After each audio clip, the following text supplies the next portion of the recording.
Praise the lord. కీర్తనలు 41వ అధ్యాయం. బీదలను కటాక్షించువాడు ధన్యుడు. ఆపత్కాలమందు యెహోవా వానిని తప్పించును. యెహోవా వానిని కాపాడి బ్రతికించును. భూమి మీద వాడు ధన్యుడగును.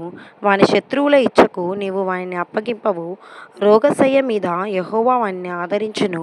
రోగము కలుగగా నీవే వానిని స్వస్థపరచుదువు.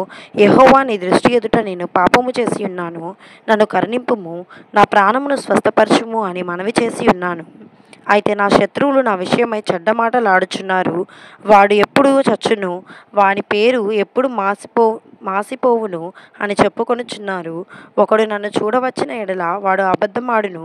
వాని హృదయం పాపమును పోగు చేసుకొనుచున్నది. వాడు బయలువెళ్ళి వీధిలో దాన్ని పలుకుచున్నాడు.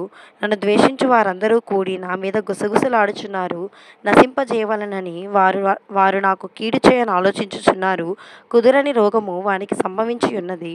వాడు ఈ పడక విడిచి తిరిగి లేవడని చెప్పుకొనుచున్నారు. నేను నమ్ముకునే నా విహితుడు నా ఇంట భోజనము చేసినవాడు నన్ను తన్నుటకై తన మడిమనెత్తెను.